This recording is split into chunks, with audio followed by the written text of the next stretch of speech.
पुरणपोळी बनवण्यासाठी मी 1 ग्लास चण्याची डाळ घेतलेली आहे. तुम्ही 2 ग्लासही घेऊ शकता. ही बघा पाण्याने स्वच्छ धुवून टाका डाळ. एका भांड्यात घेऊन डाळ स्वच्छ धुतल्यानंतर त्यामध्ये थोडं जास्त पाणी टाका आणि एखादा तास तिला भिजू द्या. कारण का भिजल्यानंतर डाळ छान शिजते, म्हणून हे बघा अशी भिजलेली आहे. आता ही डाळ कुकरमध्ये लावायची आहे. यामध्ये थोडे तांदूळ घाला, कारण का डाळीला चिकटपणा येतो पुरणाला, म्हणून. आता ही कुकरमध्ये आपण शिजवून घेऊ. ही बघा शिजल्यानंतर डाळ किती छान शिजलेली आहे. यात जर पाणी असेल तर तुम्ही थोडं गॅसवर ठेवून पाणी आटवून घेऊ शकता, पण आता माझ्या ह्याच्यात पाणी नाही आहे, त्यामुळे मी आता हिला बारीक करून घेईल.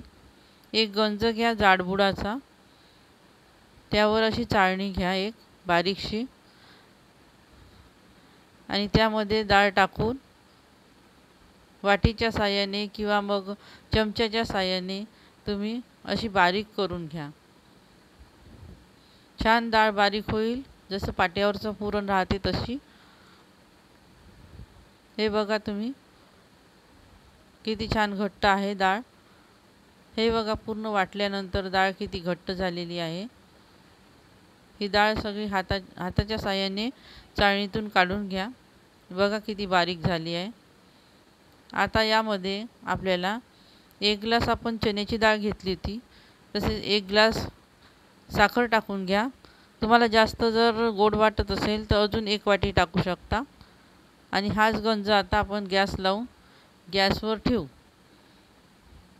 आणि चांगलं त्याला फिरवून घेऊ चमच्याच्या साहाय्याने.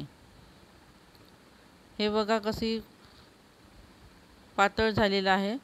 आता हे असंच मंद गॅसवर शिजवून घ्यायचं आहे आपल्याला, कारण का पुरण आहे ते खाली लागू शकते, म्हणून गॅसच्या जवळच राहायचं आणि चांगलं फिरवत राहायचं.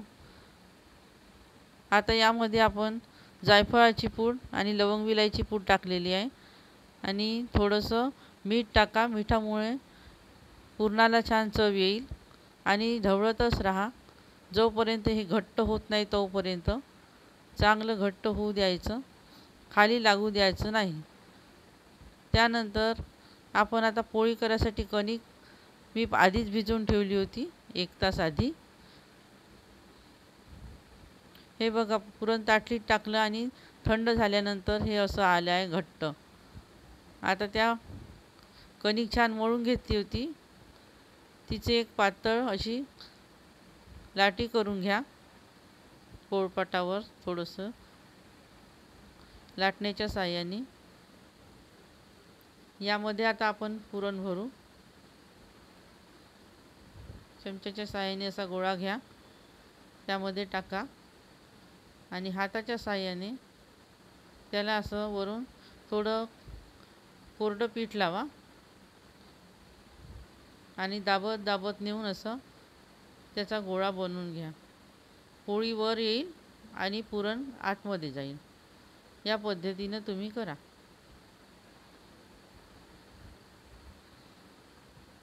हे बघा कशी आतमध्ये गेलं पूर्ण पुरण, आणि कणकीची पोळी हे वर आलेली आहे. जास्त जर होत असेल कणिक तर वरची काढून घ्या. आणि हे बघा आता हाताच्या साहाय्याने कणिक टाका याच्यावर आणि हाताच्या साहाय्याने थापून घ्या.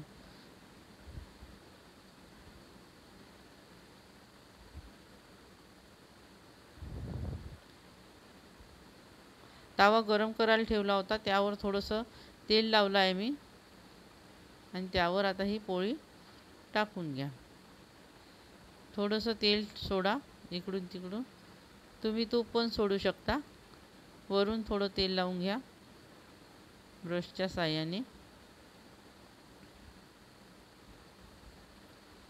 तवा गरम असल्यामुळे लवकरच खालून ती शिजून येईल. 1 मिनिटही लागणार नाही. त्यानंतर ती पलटून घ्या. हे बघा थोडंसं तेल सोडा अजून, बिलकुल अगदी अर्धा सेकंदही लागला नाही. त्याच्यानंतर ते काढून घ्या.